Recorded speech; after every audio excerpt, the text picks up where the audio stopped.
que a gente ainda não tem edital, mas está para abrir, do TSE, tá? Ah, agora a Joana me ouve também, ótimo. Então, nós vamos hoje tratar sobre o TSE. Nós temos uma certa dificuldade quando a gente não tem exatamente um. Deixa eu fechar esse aviso aqui. Quando a gente não tem exatamente um edital publicado. Mas o que eu fiz? Eu fiz uma análise das últimas provas do TSE para que a gente possa saber o que esperar. Porque a grande verdade, gente, é que quando a gente fala em concurso público, nós pensamos sempre no que nós vamos exercer naquele cargo, né? Então, o que é importante para o oficial do TSE? O que é importante para o técnico do TSE? O que é importante para o analista do TSE? Então, mesmo que haja ali uma mudança da banca, sei lá, uma foi FGV, a outra foi a FCC, o pensamento é sempre o mesmo, o que é importante para aquele cargo. Então, eu fiz uma análise das últimas provas do TSE e separei aqui alguns assuntos para a gente falar, tá bom? Como nós temos 1h30 para tratar de processo civil, a gente vai fazer um voo panorâmico pelo código. Por questão de estratégia, eu fatiei o Código de Processo Civil e fui pegando os principais pontos de cada parte do código. Então, nós vamos falar sobre princípios, nós vamos falar sobre ação, vamos falar sobre processo de conhecimento, sobre recurso e sobre execução.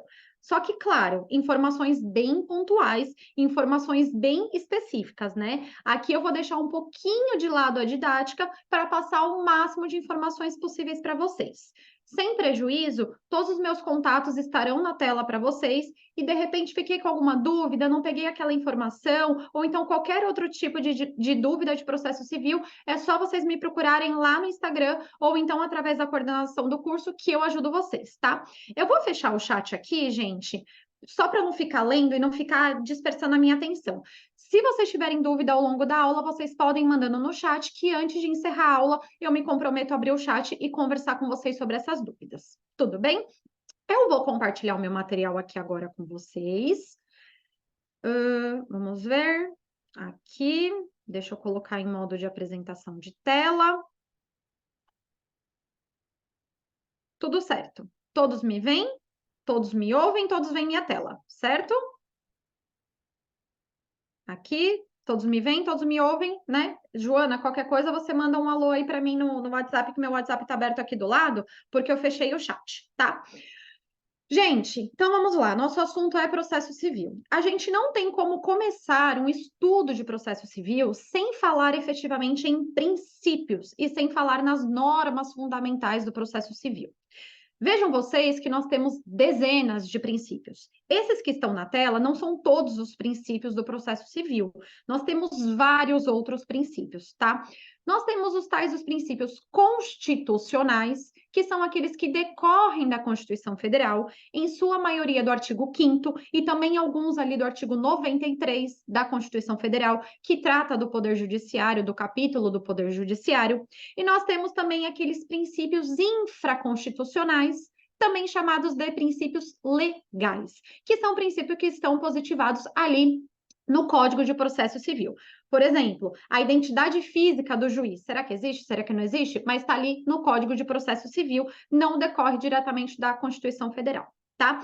Eu selecionei aqui para a gente falar do princípio do contraditório, tá? Porque é um dos mais importantes do Código de Processo Civil, com fundamento na Constituição Federal. Então, tá aí para vocês. Princípio do contraditório é de natureza o quê? Constitucional. Ele está ali no artigo 5º, inciso 55 da Constituição Federal. Professora, desde o primeiro dia de aula da minha faculdade, lá quando eu estudava IED, Introdução às Normas do Direito, eu ouvia falar em princípio do contraditório, mas eu nunca consegui materializar o que é o princípio do contraditório. Então, você vai materializar o princípio do contraditório da seguinte forma. Pensa numa briga de casal. A mulher tá de um lado, o cara tá do outro. E a mulher desembesta a falar. Blá, blá, blá, blá, blá, blá. Quando o cara tenta falar alguma coisa, ela não deixa. Se ele tenta se defender, a mulher não deixa. Se ele tenta abrir a boca, a mulher não deixa. Isto é o princípio do contraditório. Princípio do contraditório, que nesse caso, né, da briga de casal não está sendo observado, é a oportunidade da outra parte falar. Tá? É a oportunidade da parte contrária se manifestar. Então, se o autor fala A, o réu tem direito de rebater. Se o réu fala A, o autor tem o direito de rebater. O princípio do contraditório nada mais é do que o direito que as partes têm de tomar ciência de tudo que acontece no processo. E além do direito de tomar ciência, as partes têm o direito de se manifestar sobre o que está acontecendo no processo. Tudo bem? Então, sabe aquele despacho que talvez você já tenha visto, se você atua na advocacia, que fala assim: digam as partes?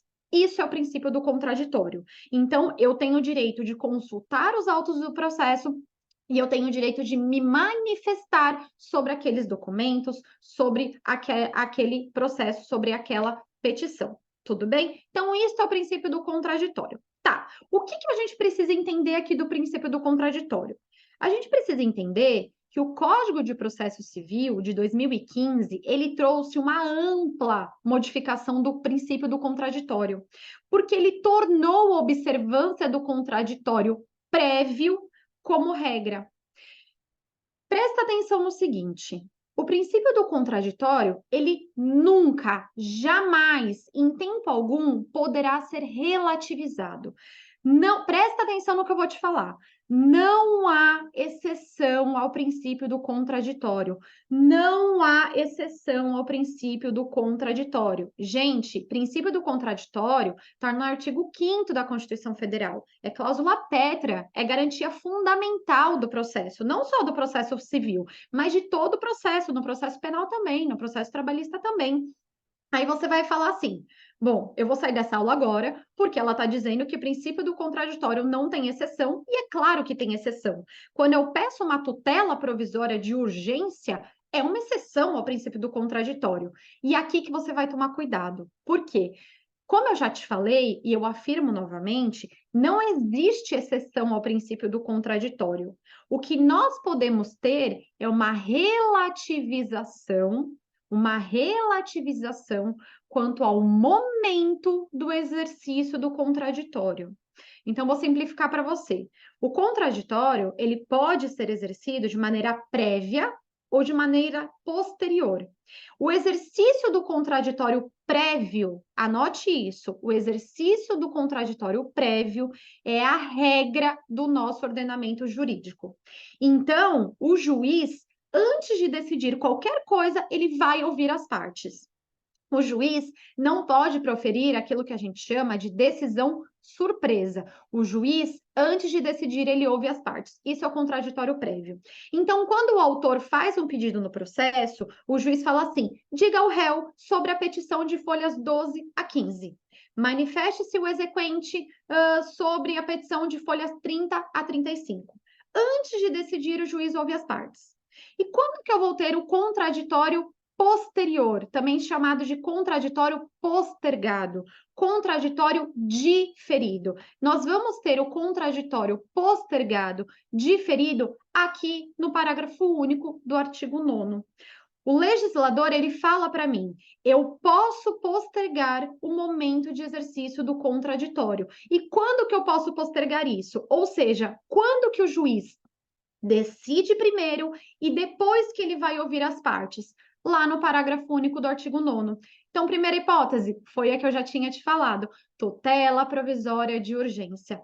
Quando o autor propõe uma demanda e ele pede uma tutela provisória de urgência, o exemplo clássico: juiz, obrigue o convênio a custear a cirurgia do coração do meu cliente, porque se o meu cliente não fizer essa cirurgia imediatamente, ele vai morrer. Temos aí o periculo in mora, né? E também teremos o fumus boniuris pela juntada do contrato de prestação de serviço, pela comprovação de que não tem carência, enfim.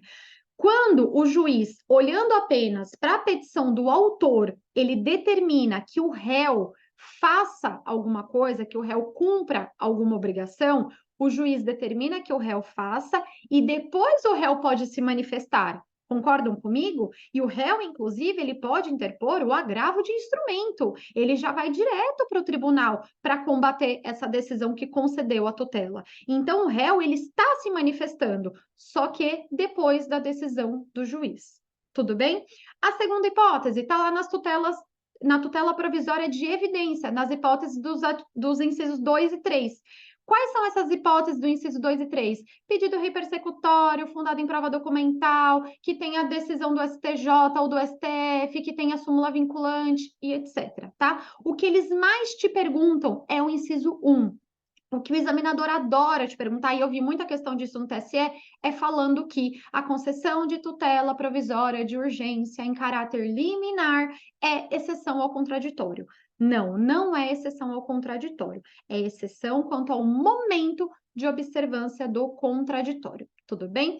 E ali, por fim, a terceira hipótese que nós temos do artigo 701 é a tal da ação monitória, que lá no final da nossa aula a gente vai falar um pouquinho sobre ação monitória também. Tudo bem? Ok. Fechamos aqui o que é mais importante de princípio. Ah, deixa eu falar mais uma coisinha de princípio para vocês, que agora veio na minha cabeça. Pode ser, né, que seja um sinal divino que isso caia na sua prova. Tomem cuidado com o tal do princípio do duplo grau de jurisdição. O que é o duplo grau de jurisdição? O duplo grau de jurisdição é o direito que a parte tem de ver a sua decisão revista por uma corte superior. Então, o juiz de primeiro grau proferiu uma decisão, eu tenho o direito de ir, por exemplo, para o Tribunal de Justiça ou então para o Tribunal Regional Eleitoral para rever aquela decisão por um órgão colegiado e por juízes que sejam hierarquicamente superiores. Tudo bem? Isso é o duplo grau de jurisdição. O que você tem que tomar cuidado é o seguinte: o duplo grau de jurisdição não está previsto na Constituição Federal. Não está no artigo 5º, não está no artigo 93, que trata do Poder Judiciário, não está em lugar nenhum de forma expressa. Duplo grau de jurisdição de forma expressa não está na Constituição Federal. Deixa eu ver aqui que vocês estão mandando várias coisas no chat. Eu perdi o áudio? Boa noite, pessoal. Estou sem áudio aqui normal aqui também. Bom, galera, quem tiver sem áudio, então sai e entra de novo, porque deve ser um probleminha de conexão de vocês, tá bom? Vamos lá, que o chat começou a bombar aqui. Eu falei, opa, tá acontecendo alguma coisa. Será que eu perdi áudio? Então vamos lá. Duplo grau de jurisdição, ele não é princípio expresso da Constituição Federal. Só que ele decorre da Constituição Federal de uma forma implícita. Então, se o examinador perguntar assim, duplo grau de jurisdição está expresso no texto constitucional? Você vai dizer não, não é expresso. Agora, outra pergunta. Presta atenção como muda a história. Duplo grau de jurisdição é princípio implícito da Constituição Federal? Implícito ele é, porque ele decorre da Constituição Federal de forma implícita. E ele decorre da Constituição Federal de forma implícita como? Pela organização dos tribunais. Se a própria Constituição Federal me fala que eu tenho juiz de primeiro grau, que eu tenho os tribunais locais, né? Tribunal de Justiça, Tribunal Regional Eleitoral, Tribunal Regional Federal, e a própria Constituição me fala que eu ainda tenho o STJ e o STF, eu estou assegurando o duplo grau de jurisdição. Mas não tem nenhum artigo, como tem, por exemplo, do princípio do contraditório, dizendo, olha, as partes têm direito ao duplo grau de jurisdição. Fechou? Beleza? Ok. Então, agora sim, nós estamos encerrando essa parte de princípios, tá bom? E a gente passa a falar agora de ação. O que a gente vai falar aqui? Deixa eu passar o slide. O que a gente vai falar aqui sobre a ação? Primeira coisa, nós temos que ver qual é a teoria sobre o direito de ação em sentido estrito. Nós adotamos a teoria abstratista eclética. O que diz essa teoria abstratista eclética lá do professor Liebman, Henrico Túlio Liebman? Ele diz que é o direito de obter uma resposta de mérito. Lá na Constituição Federal está dito que nós temos o princípio da inafastabilidade do poder judiciário, certo? Então, toda pessoa, qualquer um do povo, pode bater as portas do poder judiciário.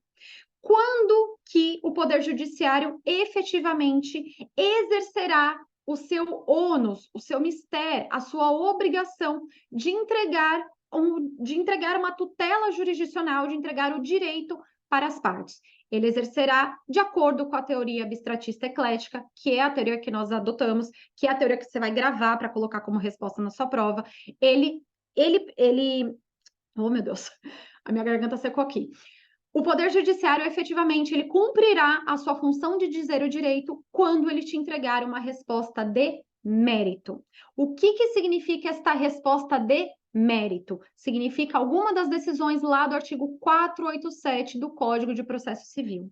Não significa a procedência do direito material, não significa a existência do direito material. Significa que todas as condições da ação foram preenchidas e o Estado te disse alguma coisa sobre o mérito, ou que ele julgou o seu pedido procedente ou que ele julgou improcedente. É alguma das decisões lá do artigo 487 do CPC.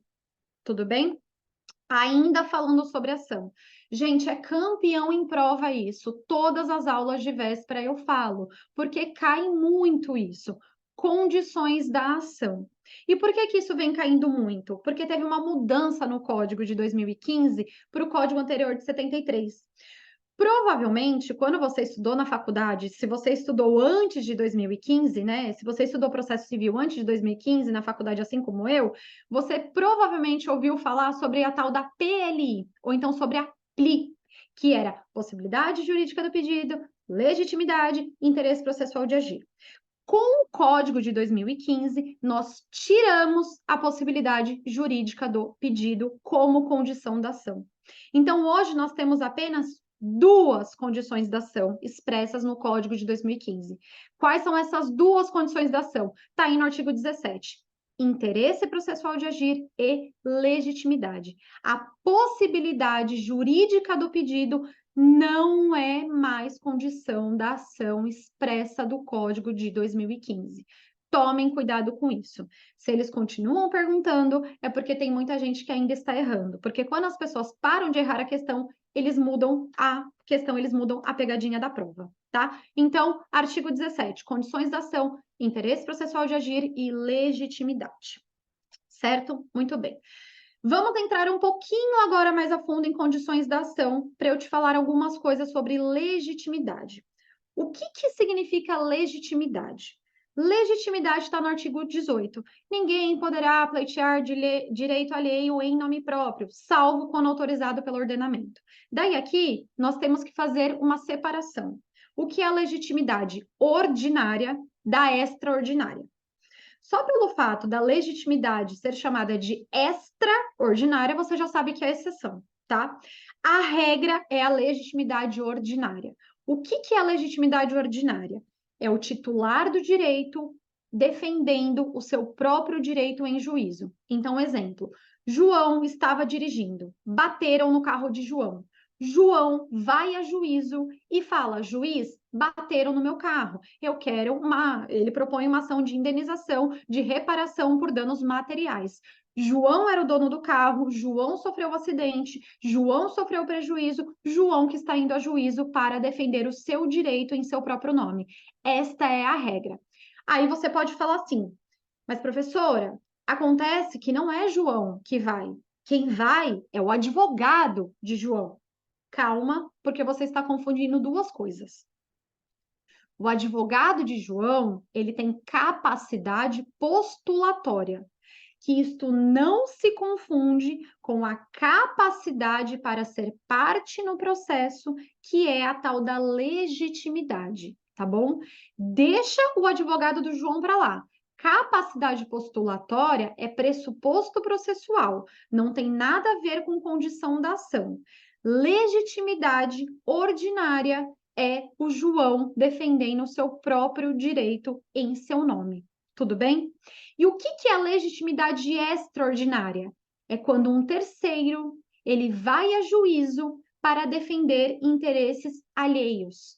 É o Ministério Público que não é titular do direito indo a juízo defender os direitos da coletividade.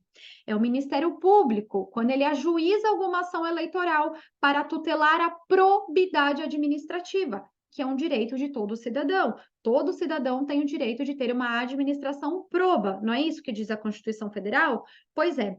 Então, o Ministério Público, ele, enquanto órgão, ele não é titular daquele direito. Ele vai a juízo para defender os interesses da coletividade.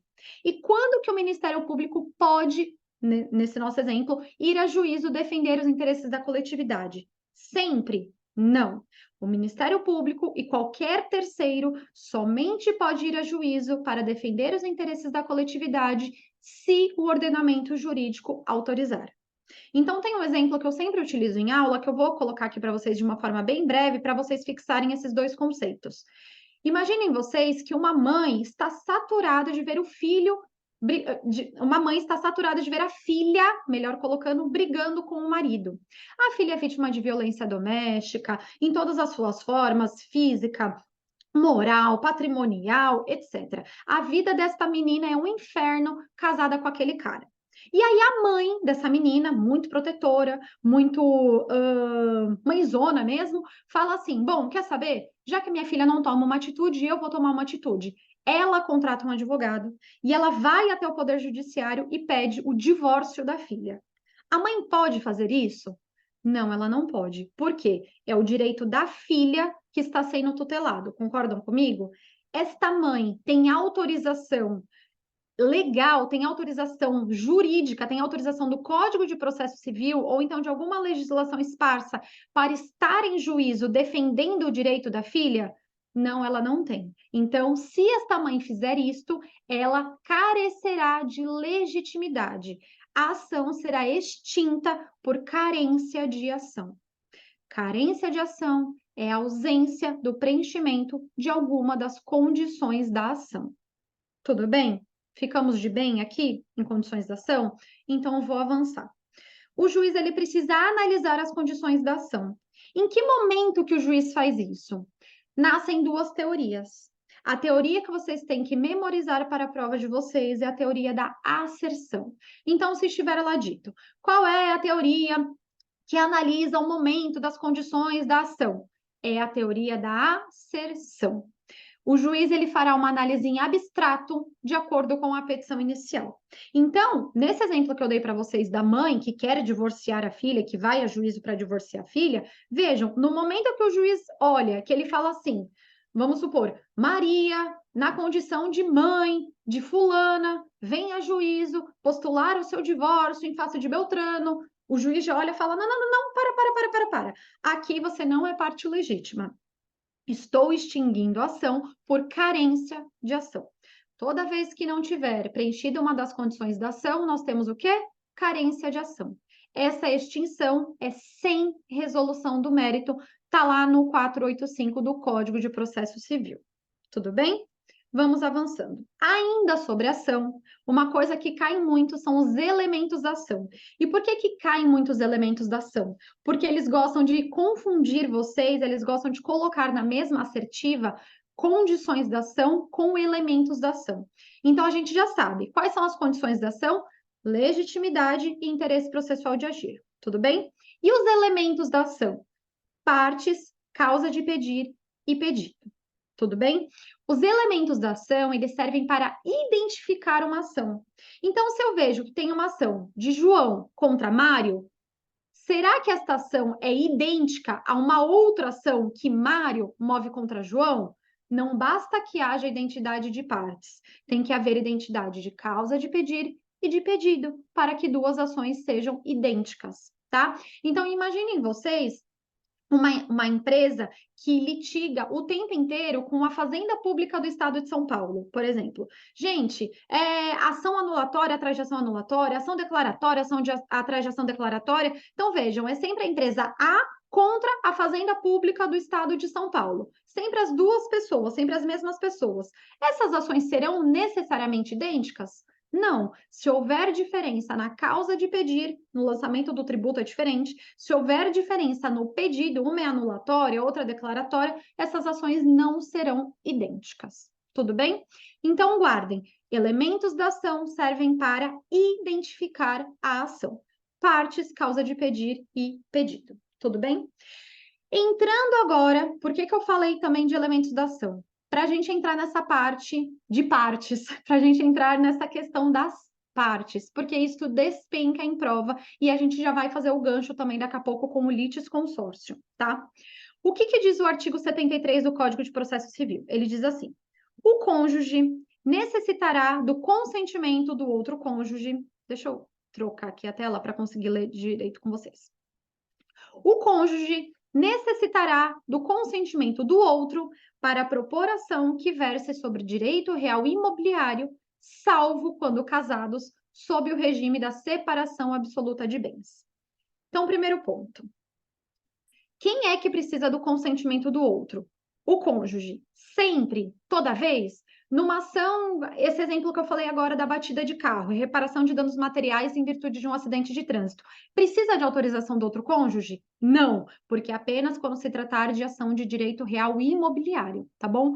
Em todo e qualquer regime de casamento, não, só da separação absoluta. Aí você vai dizer assim para mim, professora, isso já caiu em prova algumas vezes e eu já errei muito isso em prova. Eu não consigo decorar que é separação absoluta de bens. Então pensa comigo. Eu não quero invadir a matéria do professor de Direito Civil, mas vamos fazer aqui uma rápida lembrança. O Código Civil, ele me traz 4 regimes de bem. Concordam comigo? Ele traz a comunhão universal, a comunhão parcial, a separação de bens e a participação final nos aquestos, que nunca ninguém nem viu, né? Não sei para que colocaram lá no código, mas tudo bem. O que acontece na comunhão universal de bens, você lembra? Antes do casamento, tinha uma massa patrimonial de cada cônjuge. Quando vem o casamento por esse regime, junta tudo, é tudo junto e misturado. Tudo que era meu antes do casamento passa a ser do meu marido pós-casamento. Tudo que era do meu marido passa a ser meu pós-casamento, certo? Na comunhão parcial de bens, o que acontece? O que era meu antes do casamento continua sendo meu. O que foi adquirido de forma onerosa durante o casamento passa a ser das duas partes. Lembram-se disso? É o regime legal, é o regime que 99% das pessoas casam hoje em dia no Brasil. E aí tem também o regime da separação de bens. Tem a separação total, que é essa absoluta que está aí, e tem a separação legal. A separação legal, ela é imposta quando as partes casam, né, com alguma causa impeditiva, com alguma causa suspensiva do casamento, ou então quando a pessoa é maior, agora eu não me lembro se é maior de 60 ou 70, acho que é maior de 70 anos. É lá a matéria do Código Civil. O que acontece na separação de bens? O que era meu antes do casamento continua sendo meu depois do casamento. O que eu adquiro de forma onerosa durante o casamento continua sendo só meu. Então, eu, por exemplo, sou casada. Se hoje eu resolvo comprar uma mansão numa ilha do Caribe, esta casa será apenas minha. O meu cônjuge não tem direito. Se o meu cônjuge não é proprietário deste bem, na hora que eu vou postular uma ação versando sobre direito real imobiliário, o meu cônjuge não tem direito nesse imóvel. Ele não é proprietário desse imóvel. Se ele não é proprietário, pouco importa o que vai acontecer com esse imóvel. Lembrem-se da legitimidade que a gente acabou de falar. Se o imóvel é só meu, só eu vou a juízo.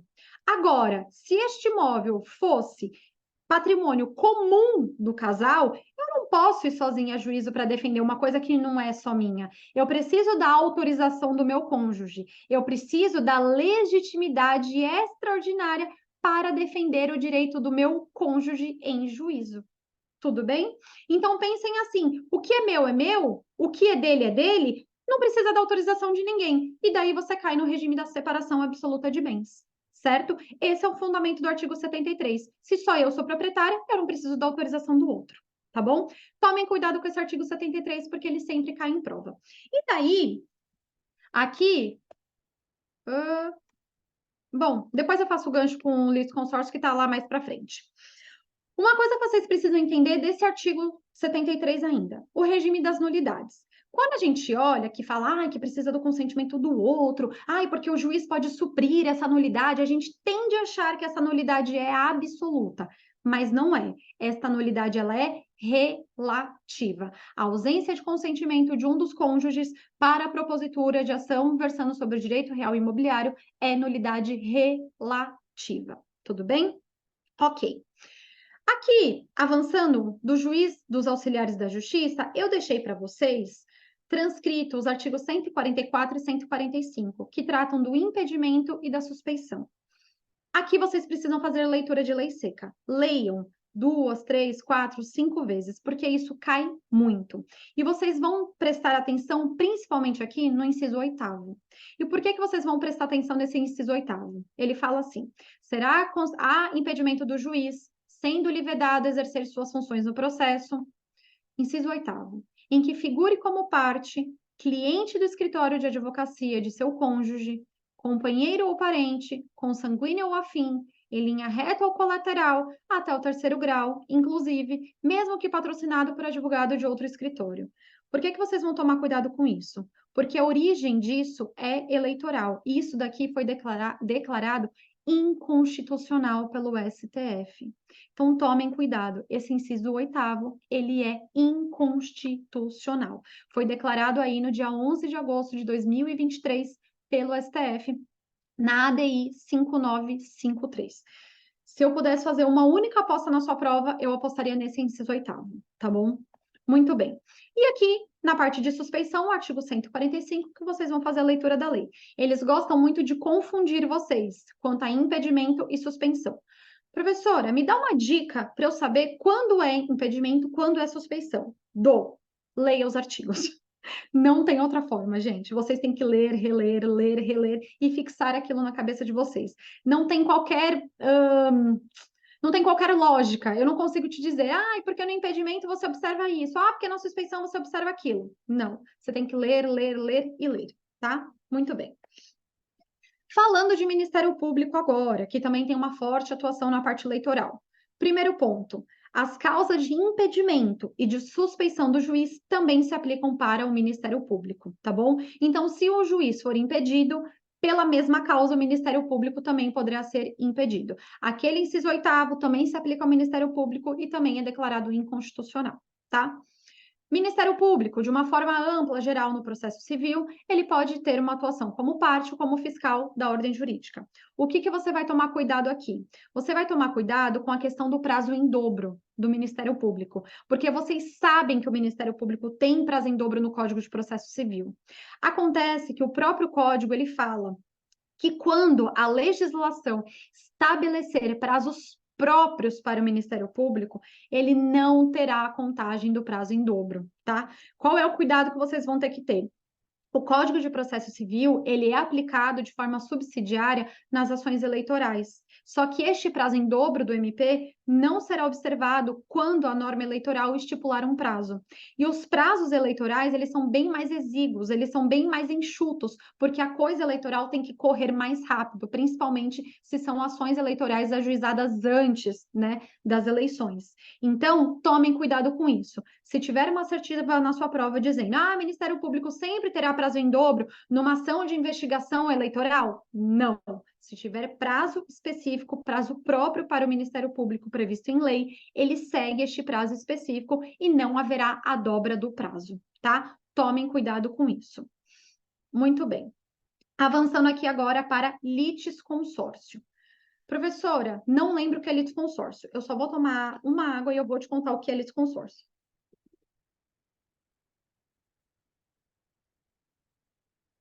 Litisconsórcio é a pluralidade de partes no processo. Gente, eu gosto muito de dar a aula e ficar escrevendo na lousa com vocês. Acontece que hoje eu tô meio improvisada aqui e a minha canetinha não tá funcionando, então não tô conseguindo escrever. Litisconsórcio é a pluralidade de partes no processo. Litisconsórcio, ele pode ser ativo, ou seja, 2 ou mais autores, e ele pode ser passivo, 2 ou mais réus. João e Maria estão em litisconsórcio ativo, processando Joaquim, tá? 2 autores, 1 réu.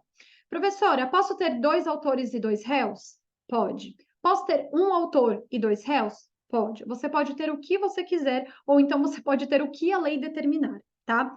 Você pode ter o litisconsórcio tanto ativo, ou seja, vários autores, quanto passivo, vários réus, tá bom? Qual é o limite de partes? Não existe. Você pode ter uma ação a rigor, você pode ter uma ação com 5.000 autores, uma ação com 5.000 réus. Não há limite, o código não estabelece um limite. Quando nós temos vários autores e vários réus, que eu também não sei te dizer quantos são esses vários, nós chamamos de litisconsórcio multitudinário. Quando você tem vários autores, litisconsórcio ativo multitudinário. Quando você tem vários réus, litisconsórcio passivo multitudinário, tá? E aqui uma informação. O juiz, ele pode limitar o número de litigantes? Ele pode limitar o número do litisconsórcio? Pode, desde que se trate de litisconsórcio facultativo. Se for litisconsórcio necessário, o juiz não pode. E ele não pode por quê? Porque a gente vai ver daqui a pouco que o litisconsórcio necessário, ele vai sempre decorrer da lei ou então de uma relação jurídica que é una e inscindível. Daqui a pouco eu explico melhor essa história. Falando ainda sobre classificação de litisconsórcio aqui nesse slide, o que a gente precisa saber? O inicial é o que é formado na petição inicial. Então, já na petição inicial, o processo já nasce com mais de 2 autores ou com mais de 2 réus, tá? O incidental é o formado no curso do processo. Um exemplo, chamamento ao processo, tá bom? O que mais me preocupa aqui na sua prova é o tal do litisconsórcio necessário e do litisconsórcio unitário. Vejam, litisconsórcio necessário, ele faz o parzinho com o litisconsórcio facultativo. Então, a gente tem o em cima e o embaixo, certo? Assim como a gente tem em cima e embaixo, a gente tem o litisconsórcio necessário e o facultativo. Tomem cuidado. O litisconsórcio necessário, ele não é o parzinho do unitário. O oposto do litisconsórcio necessário é o litisconsórcio facultativo, certo? O oposto do litisconsórcio unitário é o litisconsórcio simples, também chamado de comum. O que é o litisconsórcio necessário? Está lá no artigo 114 do Código. O litisconsórcio necessário, ele será necessário por disposição de lei. Professora, me dá um exemplo. Artigo 73 do Código de Processo Civil. Cônjuges versando sobre direito real imobiliário, desde que não seja no regime da separação absoluta. Ou, quando pela natureza da relação jurídica controvertida, a eficácia da sentença depender da citação de todos que devam ser litisconsortes. Ou seja, pela natureza da relação jurídica, todo mundo tem que estar naquela ação. Me dá um exemplo do anulação de casamento. Não é possível você anular um casamento para A e não anular um casamento para B. O casamento tem que ser anulado para ambos. É uma relação jurídica controvertida que ela é una e inscindível. Se anula para um, tem que anular para o outro. Então, os dois têm que estar ali no polo passivo da ação. A ação de anulação de casamento ela é proposta pelo Ministério Público e tem que ser obrigatoriamente ajuizada em face de ambos os cônjuges. Tudo bem? Esse é o litisconsórcio necessário. Litisconsórcio necessário diz respeito ao número de pessoas que devem estar no polo passivo da ação. Existe uma discussão muito grande, tanto em doutrina e jurisprudência, quanto à existência ou não de litisconsórcio necessário ativo, ou seja, litisconsórcio no polo ativo da ação. Eu não vou entrar aqui nessa discussão com vocês. Vocês vão ficar só com a seguinte premissa: o litisconsórcio necessário é sempre passivo, tá bom? Porque isso é unânime. Então, o litisconsórcio necessário é sempre passivo, tudo bem? Ok. E ele será necessário por disposição da lei ou por relação jurídica controvertida. Ok.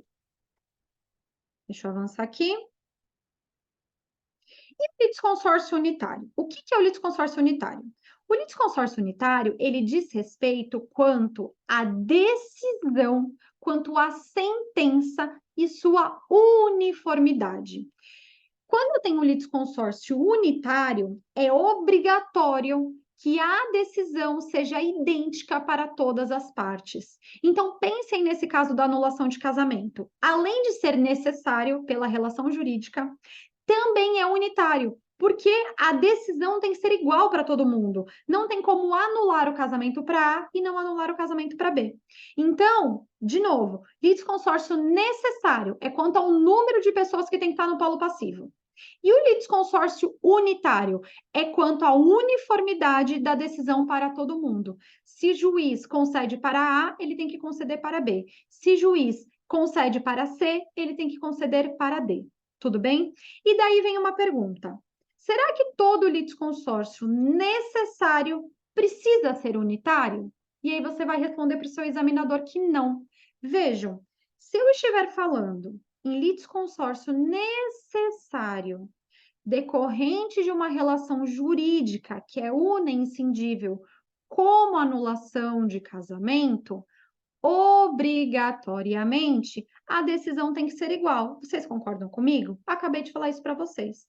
Então, todo litisconsórcio necessário que decorre de uma relação jurídica una inscindível e controvertida, ele será unitário. Agora, se o litisconsórcio necessário decorre da lei, ele não precisa ser unitário. Vejam o seguinte, na questão da ação de direito real, na questão da ação versando sobre direito real imobiliário de pessoas casadas. Vejam, A e B compraram um imóvel. Pode ser que haja vício do consentimento lá do direito civil, erro, dolo, fraude, coação, simulação. Pode ser que exista algum vício do consentimento para o cônjuge A, mas pode ser que não exista esse vício do consentimento para o cônjuge B. Então, por mais que ambos tenham que estar no polo passivo da ação, é possível que tenha um resultado de julgamento para A e outro resultado de julgamento para B, porque nesse caso é um litisconsórcio que decorre da lei e não de uma relação jurídica una inscindível que é controvertida. Entenderam aqui? Certo? Espero que com os exemplos esteja fácil de vocês entenderem. Muito bem. Aqui, o que mais que a gente vai falar sobre litisconsórcio? A questão do prazo em dobro. Está lá no artigo 229. Isso aqui é matéria batida. Se você é advogado e você atua diariamente na advocacia, você sabe isso com o pé nas costas. Só que tomem cuidado, porque às vezes a prática forense te trai. É aquela coisa, né? Ah, eu já dirijo há 30 anos, fui fazer o exame da carta e não passei. Pois é, então toma cuidado com isso. Também teve muita mudança do Código de 2015, do Código de 73 para o de 2015. Tem muita mudança entre os dois códigos. Qual que é a regra agora? Deixa eu ver se eu consigo pegar aqui uma canetinha para a gente grifar esse daqui. Será que esse aqui eu consigo? Deixa eu ver, peraí. Qual que é a regra hoje do código? Para que você tenha prazo em dobro no processo civil, você precisa de algumas informações. Primeiro, um litisconsórcio, uma pluralidade de partes. Essas partes têm que ter diferentes procuradores. Nossa, ficou ruim, né? Bom, dá para ler. Tem que ter diferentes procuradores, ou seja, advogados diferentes. Se você é o advogado da família, você está definindo a família inteira no processo, você não tem direito a prazo em dobro. Ah, professora, são 60 pessoas. Não, você não tem direito a prazo em dobro. Então, eu já sei o que eu vou fazer. No meu escritório, sou eu e mais um sócio. Eu vou defender metade da família, o meu outro sócio defende a outra metade, e aí a gente vai ter o prazo em dobro. Não, você não vai ter o prazo em dobro fazendo dessa forma. O litisconsórcio, com a contagem do prazo em dobro no Código de Processo Civil hoje, ele exige diferentes procuradores de escritórios de advocacia distintos. Ou seja, tem que ser Figlioli advogados associados e Joana advogados associados. Tem que ser escritórios de advocacia distintos.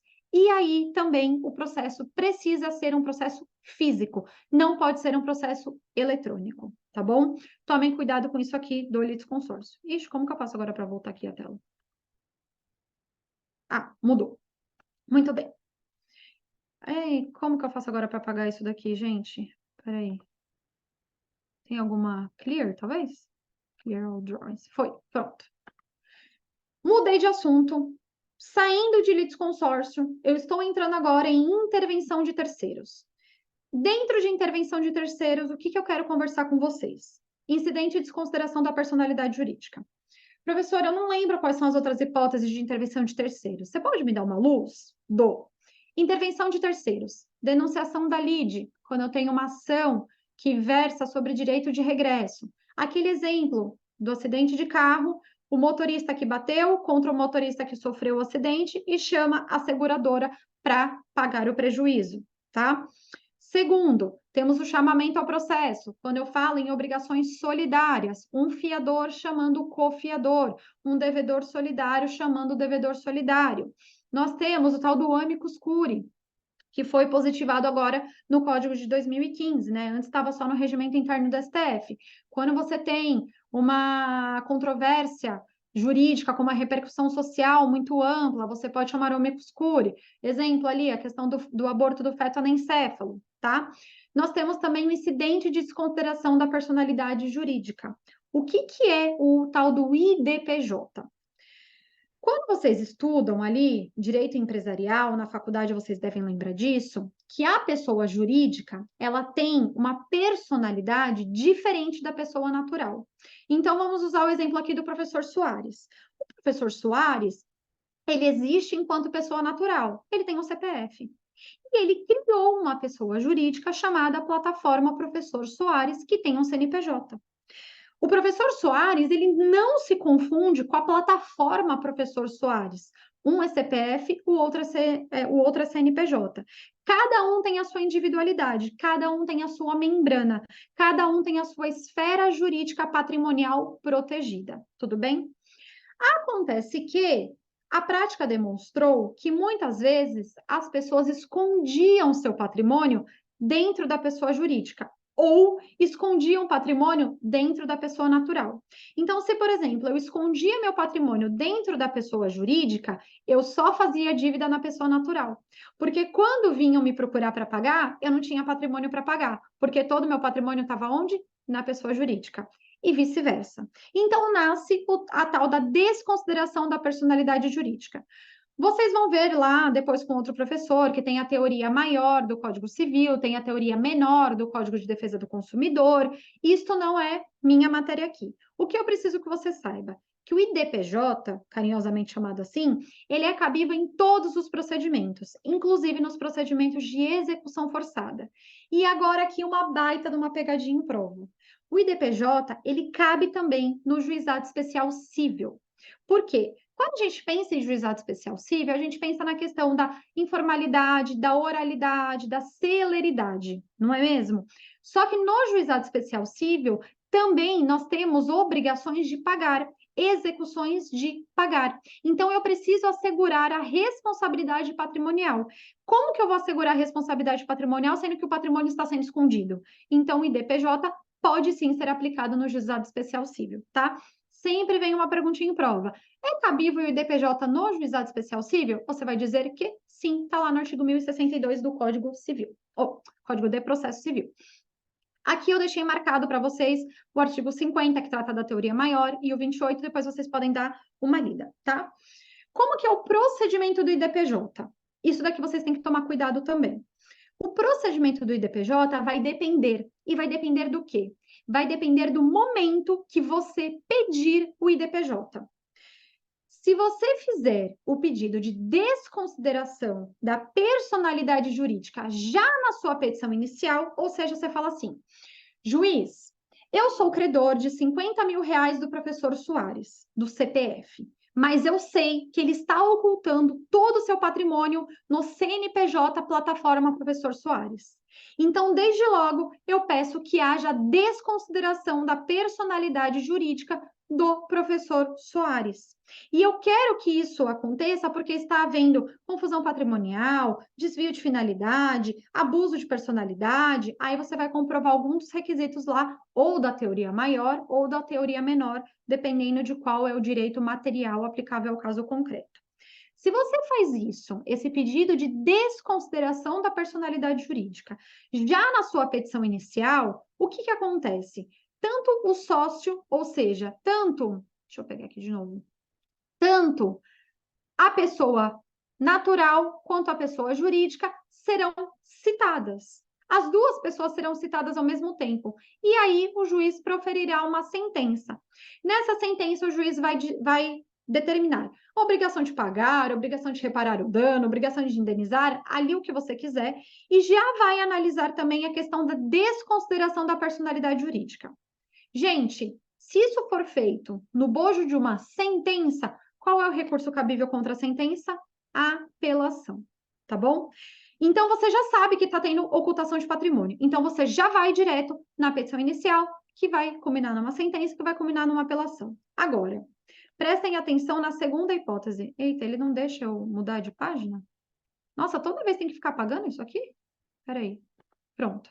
Se você fizer esse requerimento de forma incidental, olha o que acontece.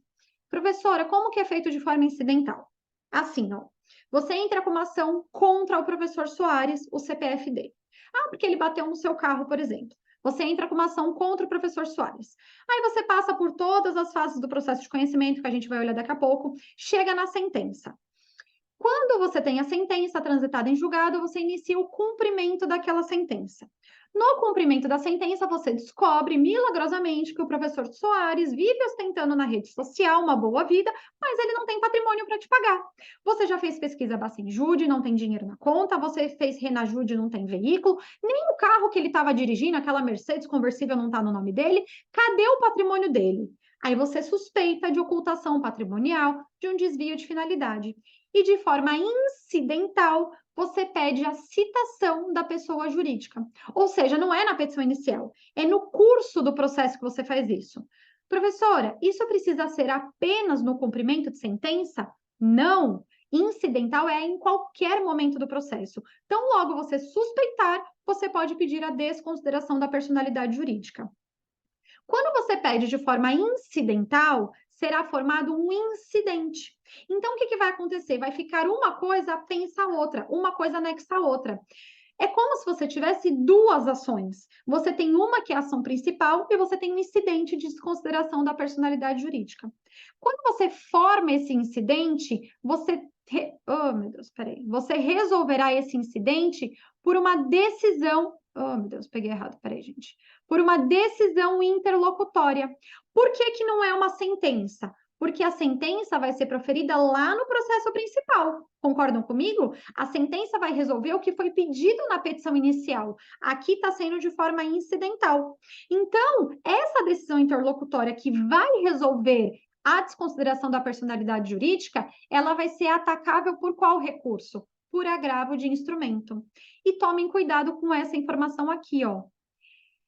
Se a desconsideração da personalidade jurídica se der de forma incidental, haverá suspensão do processo até a decisão. Então, a ação principal ali, ó, a reparação de danos materiais pelo acidente de carro, pelo acidente de veículo, ela fica suspensa, tudo bem? E aí, quando é decidido o IDPJ, pega a decisão interlocutória do IDPJ e manda para cá e manda para a ação principal. Então, tomem cuidado. Se a desconsideração da personalidade jurídica for feita na petição inicial, não suspende e é decidida por sentença. Agora, se a desconsideração da personalidade jurídica for de forma incidental, no curso do processo haverá suspensão e é decidida por decisão interlocutória. Combinado? Ok? Avançando aqui, eu vou ter que apagar tudo de novo. Peraí. Oh, saudade da minha caneta, Jesus. Avancei. O que é desconsideração da personalidade jurídica na modalidade inversa? Naturalmente, ordinariamente, o que a gente fazia? A gente desconsiderava a personalidade jurídica da pessoa jurídica, do CNPJ, para atingir o patrimônio do sócio. Na desconsideração na modalidade inversa, era o exemplo que eu estava dando para vocês. Eu desconsidero a personalidade do sócio, da pessoa natural, para atingir a pessoa jurídica. E por que isso começou a ser feito, né? Porque em razão de cargas tributárias, todo mundo começou a colocar o patrimônio na pessoa jurídica e não na pessoa física, não na pessoa natural. E aí houve um desequilíbrio do sistema de novo. Então, a desconsideração da modalidade inversa, que já era admitida na jurisprudência, agora está positivada no Código de Processo Civil, significa da pessoa natural, eu desconsidero a pessoa natural para atingir o patrimônio dela na pessoa jurídica. Mas, professora, como é que eu vou atingir o patrimônio dela na pessoa jurídica? Com as cotas sociais que ela tem dentro daquela pessoa jurídica. E depois você vai fazer a liquidação daquelas cotas. Tudo bem? Ok. Tá aí aqui um resuminho para vocês e a gente avança de novo para tutelas provisórias. Senhor amado, isso é um bicho de 7 cabeças para mim. Olha, talvez isso continue sendo um bicho de 7 cabeças para você hoje, porque eu não tenho um tempo hábil para te explicar tudo que eu preciso de tutela provisória, tá? Mas eu vou focar aqui com vocês em tutela provisória de urgência, que é o mais importante para sua prova. Primeira informação que você tem que saber. Tutela provisória, ela pode ser de urgência ou de evidência. Então, se te perguntarem quais são as espécies de tutela provisória, você vai dizer: tutela provisória é gênero do qual são espécies de urgência e de evidência, certo? Beleza. Vamos focar em tutela provisória de urgência. Só um minuto. A tutela provisória, que é de urgência, ela pode ser de natureza antecipada ou cautelar. O que é tutela provisória de urgência de natureza antecipada? Pensem, antecipada, antecipação. Eu quero a antecipação do próprio pedido final, do próprio provimento jurisdicional final. Exemplo, juiz, determine que o convênio cubra imediatamente a cirurgia do coração do meu cliente.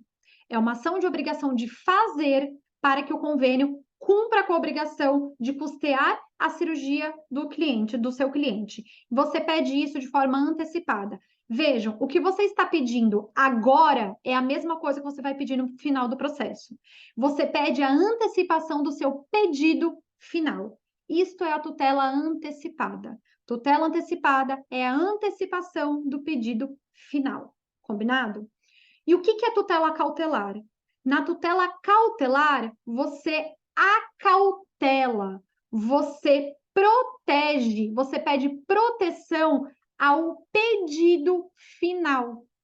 Então, se, por exemplo, você quer que o convênio pague uma cirurgia do seu cliente, mas você quer que o juiz bloqueie o dinheiro do convênio, você está pedindo uma tutela cautelar. Você não está pedindo para fazer a cirurgia agora, você está pedindo para bloquear o dinheiro que vai custear a cirurgia. Percebem a diferença? A tutela provisória de urgência cautelar, ela protege o pedido final. Tudo bem? E aqui a gente precisa entender também a história do antecedente do incidental, porque a gente precisa falar sobre a estabilização da tutela provisória de urgência. O que é tutela provisória de urgência antecedente? Antecedente, de novo, vamos usar a língua portuguesa aqui, é o que antecede a petição inicial.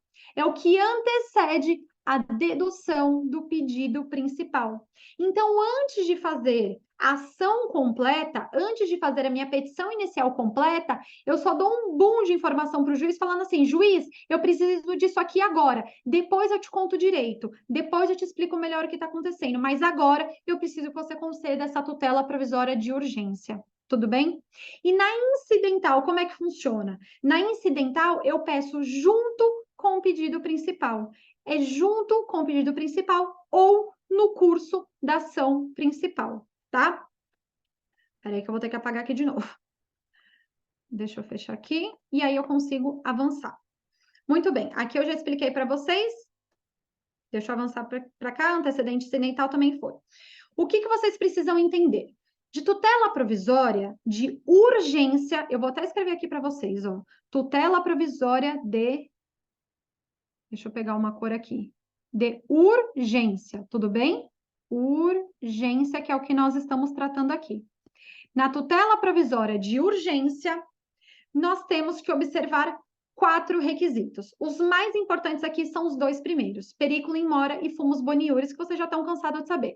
Periculum in mora, o que é? O perigo na demora, o perigo na demora da prestação jurisdicional. Fumus boniuris é a verossimilhança da alegação do direito, tá bom? Muito bem. Por que você tem que tomar cuidado com isso daqui que eu estou te falando do periculum in mora e do fumus boniuris? Porque quando você fala em tutela provisória de evidência, não há a exigência do periculum in mora. Não há exigência do periculum in mora. Tomem cuidado. Se perguntarem, toda e qualquer tutela provisória precisa de periculum in mora? Você vai dizer que não. Apenas tutela provisória de urgência precisa de periculum in mora. Tutela provisória de evidência não tem periculum in mora. Combinado? Ok. Deixa eu apagar aqui e a gente vai ficar nessa aula inteira, né, gente? Apaga, volta, apaga, volta. Avancei. Aqui, tutela provisória de urgência antecipada ou satisfativa. Já te expliquei o que é tutela provisória de urgência antecipada. É a antecipação do próprio pedido material, tudo bem? Já te expliquei isso daqui.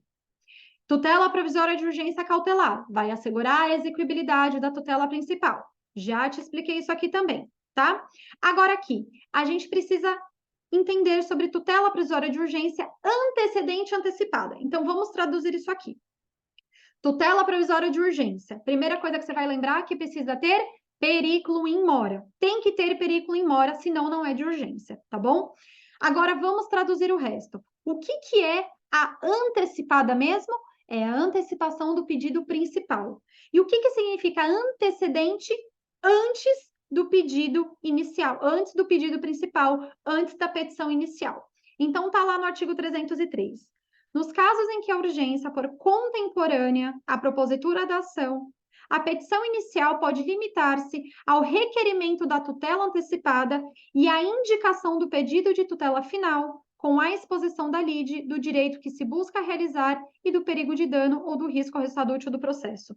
O que está dizendo o 303? Você pode fazer uma síntese do seu pedido principal. Você vai contar, meio que você conta a fofoca pela metade para o juiz. Se a sua petição inicial teria 30 laudas, você vai resumir em 3, só para pedir a sua tutela provisória de urgência antecipada na forma antecedente. E o que acontece? Essa tutela provisória de urgência antecedente antecipada, ela pode se estabilizar. E por que ela vai se estabilizar? Olha aqui comigo esse fluxograma, ó. Deixa eu pegar a canetinha aqui para a gente falar. Você faz a... Eita, eu coloquei um quadro aqui, gente. Peraí, que não era isso que eu queria. Aqui. Será que é isso? Aqui. Por que a tutela provisória de urgência antecedente antecipada pode se estabilizar? Olha aqui comigo. Você faz a petição inicial, certo? Daí o juiz vai analisar se ele concede ou se ele não concede. Vamos partir do princípio que o juiz vai conceder essa tutela provisória. Quando ele concede, você tem que fazer o aditamento da inicial. Mas, professora, aditamento para quê se o juiz já concedeu? Porque lembra que você contou a fofoca pela metade para o juiz? Agora você vai complementar as suas razões do pedido, você vai complementar a sua petição inicial. E aí aqui o juiz vai mandar citar o réu e o réu pode contestar ou não, tá bom?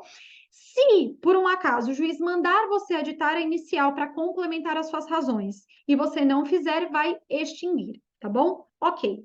Se o réu manda citar, se o juiz, desculpa, manda citar o réu e o réu contesta, vida que segue, vai pelo procedimento comum, tá bom? Aí vai citar o réu vai contestar, vai especificar provas, vai passar pela fase ordinatória, vai passar pela fase instrutória, vai chegar na fase decisória e fim de papo. Muito bem.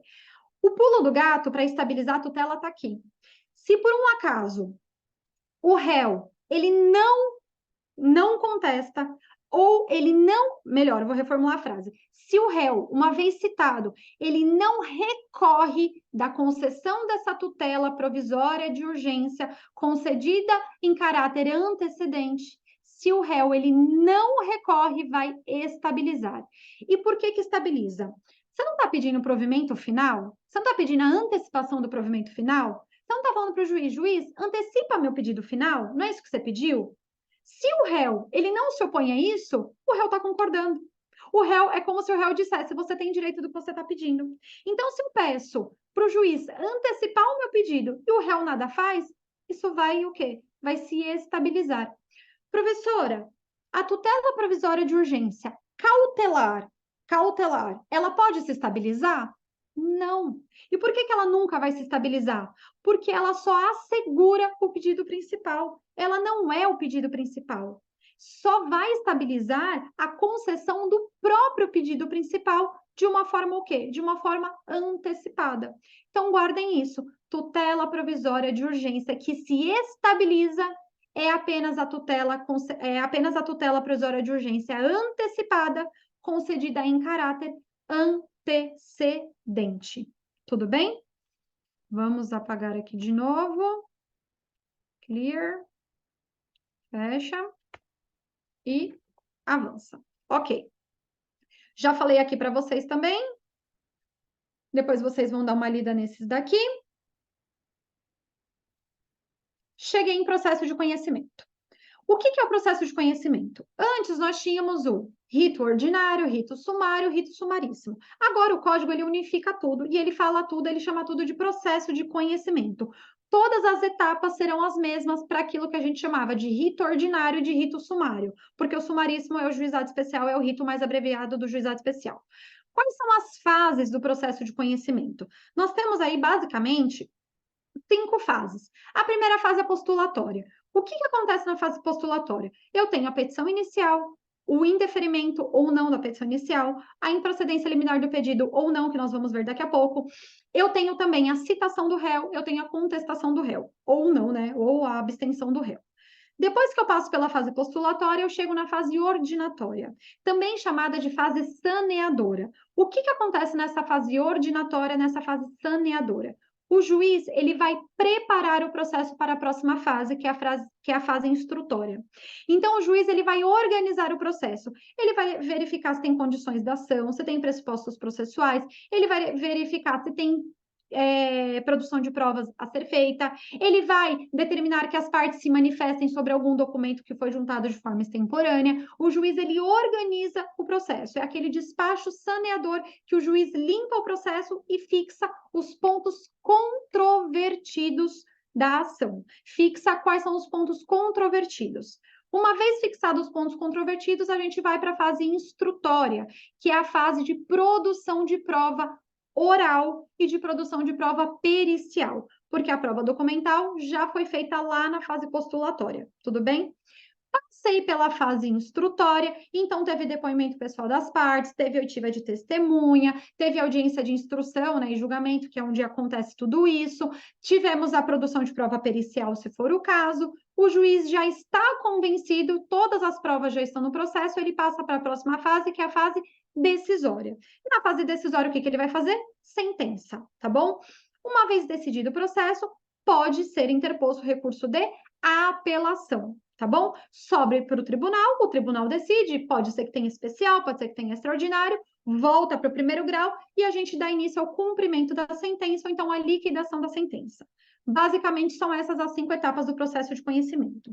O que eu quero focar aqui com você? Eu quero focar com você na fase postulatória, porque tem uma coisa aqui que sempre confunde vocês e eu quero que vocês aprendam. Existe uma coisa chamada indeferimento da petição inicial e outra completamente diferente, chamada improcedência liminar do pedido. Eu coloquei aí para vocês uma tabela comparativa. Aí você vai olhar, professora, no indeferimento o réu não é citado, na improcedência também não. No indeferimento é por sentença, na improcedência também não. No indeferimento a apelação em 5 dias, na improcedência também não. Qual é, então, a bendita diferença entre indeferimento da petição inicial e a improcedência liminar do pedido? Vejam, no indeferimento, ou seja, o juiz não recebe a sua petição inicial, a sua petição inicial tem algum vício, o juiz não recebe a sua petição inicial, isto provoca extinção sem resolução de mérito. Está lá no 485 do Código, sem resolução de mérito. Significa dizer que você pode corrigir esse vício, você pode repropor ação, não faz coisa julgada. Tudo bem? Ah, tinha problema de legitimidade, por exemplo. Você corrige a legitimidade e repropõe a ação. Combinado?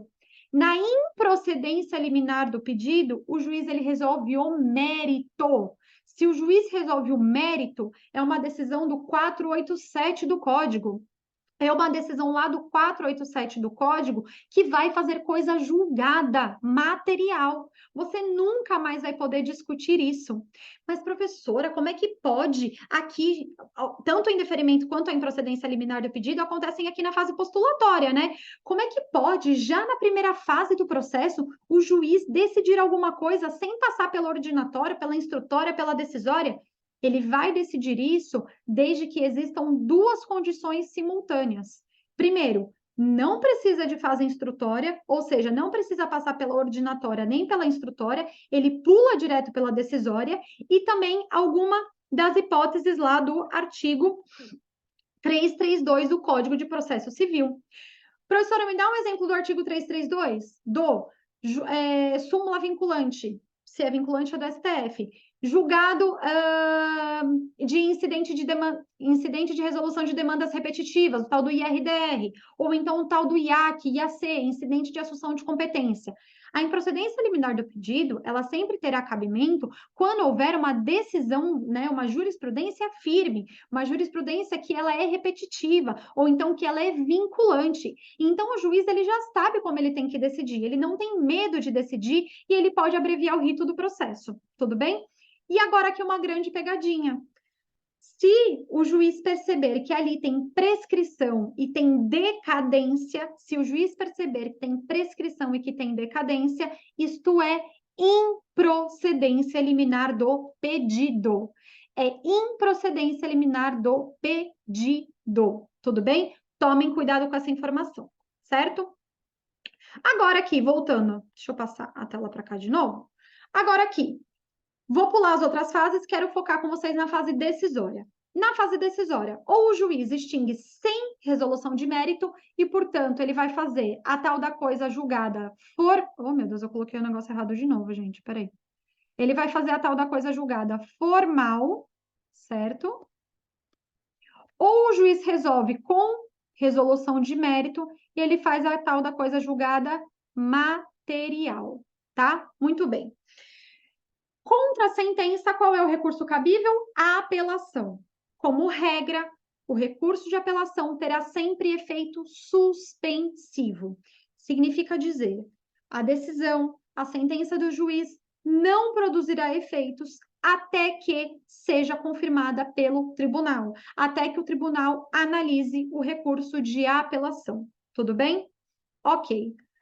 Deixa eu apagar aqui tudo de novo, fechar isso aqui e avançar.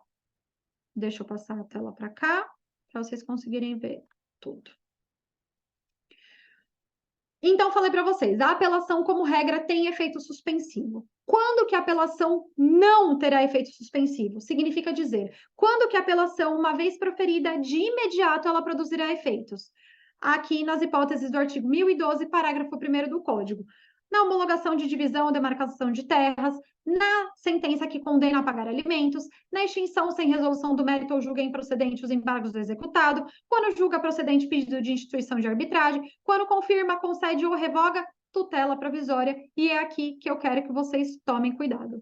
Quando confirma, concede ou revoga tutela provisória, a apelação não tem efeito suspensivo.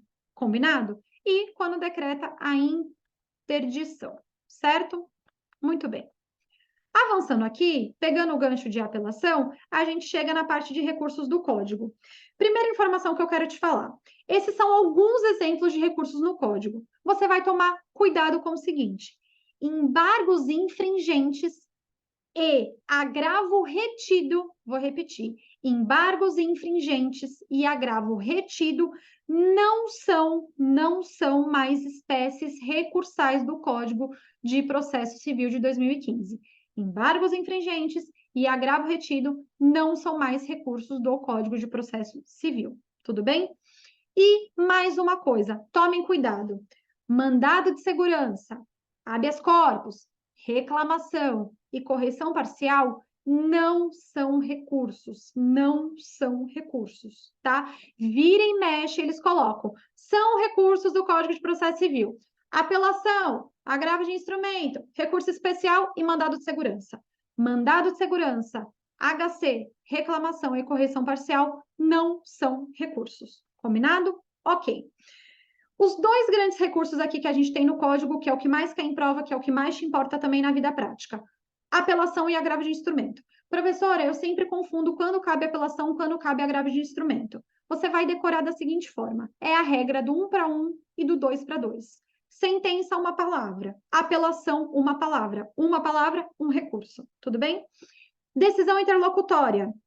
2 palavras. Agravo de instrumento. 2 palavras, porque eu estou ignorando a preposição de. Então, 2 para 2. Uma decisão interlocutória tem 2 palavras. Agravo de instrumento tem 2 palavras. 1 para 1, 2 para 2. Tudo bem? Professora, que regra péssima. Mas foi o melhor que eu consegui fazer, gente. Aqui na apelação, tomem cuidado com o seguinte. Eu acabei de falar para vocês que não existe mais o embargos infringentes, tá?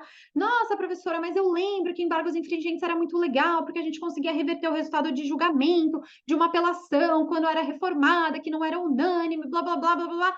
Eu sei. Embargos infringentes não existe mais, porém ele recebeu como se fosse um upgrade. Ele recebeu um upgrade e mudou de nome. Agora ele chama técnica de julgamento ampliado. O que é essa técnica de julgamento ampliado? Toda vez que o tribunal, apreciando o recurso de apelação, ele tiver uma decisão que não é unânime, ele vai convocar outros julgadores em número suficiente para que seja possível reverter o resultado de julgamento. Então, por exemplo, você tinha uma turma com 3 desembargadores. 2 votaram pelo provimento do recurso e 1 pelo improvimento do recurso. É uma decisão que não é unânime. Vocês concordam comigo? Tem um aqui que está do contra. O que vai fazer? Vai convocar mais 2 desembargadores, porque tem que ser em número suficiente para alterar o resultado de julgamento. Você convoca mais 2 desembargadores para decidir novamente aquele recurso de apelação.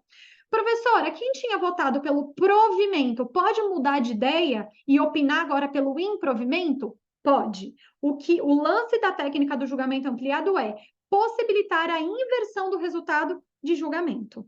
Tudo bem? Essa é a técnica do julgamento ampliado. Agora, agravo de instrumento.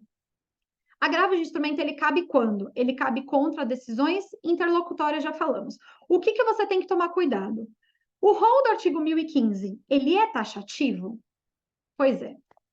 Ele não é exemplificativo. Então, eu não posso dizer que lá são meras hipóteses e eu posso ampliar a bel prazer. Só que ele também não é um rol taxativo de forma absoluta. Vejam, ele é taxativo, mas ele não é muito taxativo, coisa de STJ, né, gente? O STJ, ele decidiu que a taxatividade do artigo 1015, ela é mitigada. E qual é a baliza aqui para você saber se cabe ou não agravo de instrumento? Está lá no tema 988 do STJ, que diz: o rol do 1015 é de taxatividade mitigada, ou seja, você só pode interpor agravo de instrumento quando estiver previsto no artigo 1015. Mas, se for verificada a urgência e a inutilidade do julgamento da questão no recurso de apelação, também será cabível o agravo de instrumento, tá? Então, assim, numa fase objetiva de prova, eles não vão pedir para você destrinchar isso. Você só precisa saber que existe o 988, o tema 988 do STJ, e que a taxatividade do 1015, segundo o STJ, é mitigada, tá? O STJ já decidiu que não há urgência nessas hipóteses, vocês vão dar uma lida depois.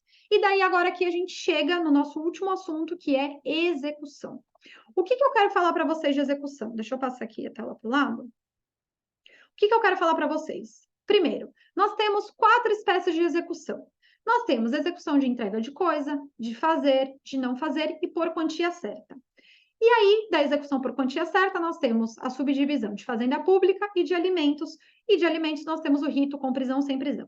O que me interessa aqui é execução por quantia certa e também a questão dos meios de execução típicos e atípicos.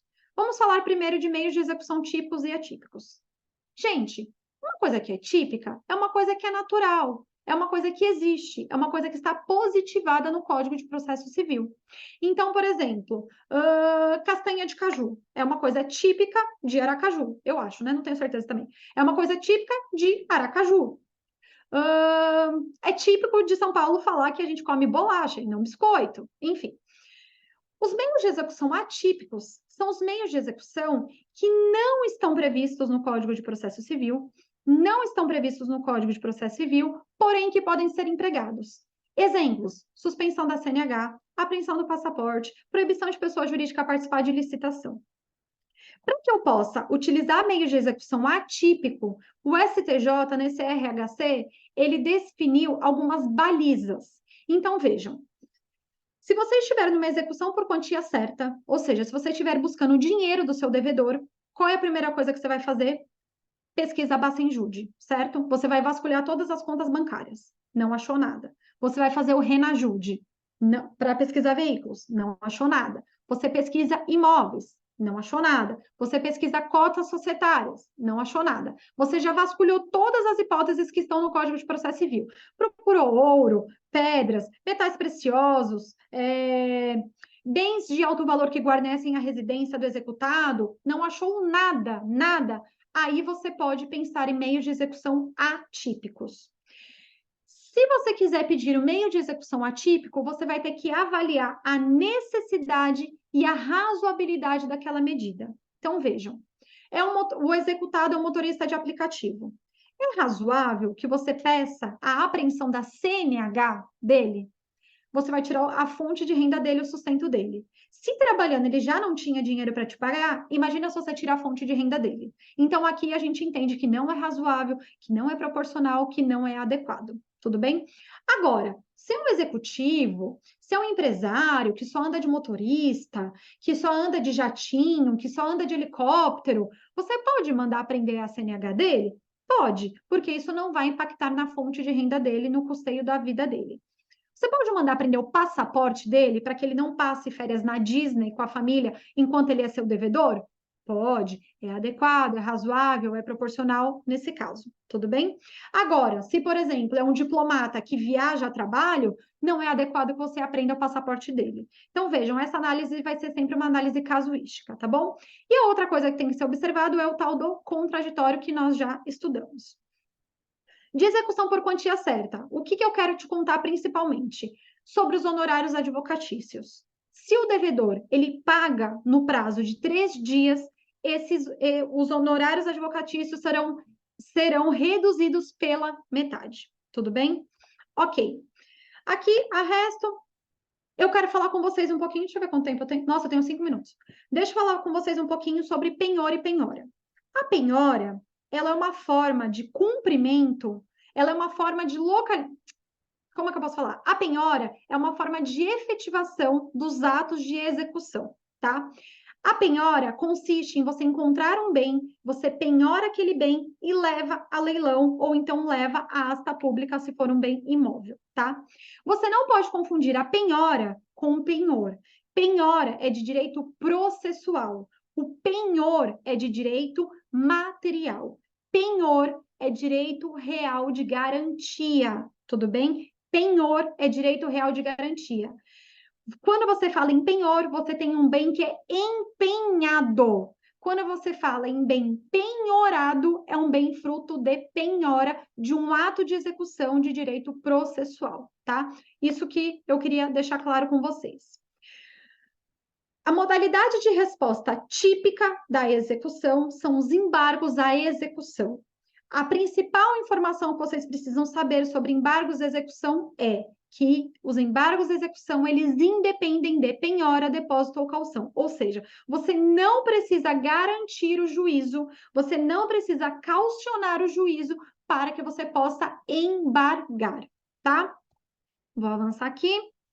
Sobre procedimentos especiais, a gente chega na ação monitória, que é o único procedimento especial que eu acho que importa para vocês, que de repente pode ser cobrado na sua prova. O que é ação monitória? A ação monitória, ela é como se fosse uma execução. Só que ela não é execução porque você não tem o título executivo, tá? O título executivo, ele pode ser extrajudicial ou pode ser judicial. Quando eu falo em ação de execução, é um título extrajudicial e ele tem que estar previsto ou no Código de Processo Civil ou em alguma legislação esparsa. Se não estiver lá, não é título executivo, não pode ser ação de execução. Mas se você tiver uma prova escrita de uma dívida sem eficácia de título executivo, você pode ir por ação monitória, tudo bem? Professora, a ação monitória, ela serve apenas para pagamento de quantia em dinheiro? Apenas para cobrar um valor? Não. A ação monitória, ela também serve para entrega de coisa, para obrigação de fazer, obrigação de não fazer e principal informação que eu acho que é o que cai na sua prova. A ação monitória, ela é cabível contra a fazenda pública.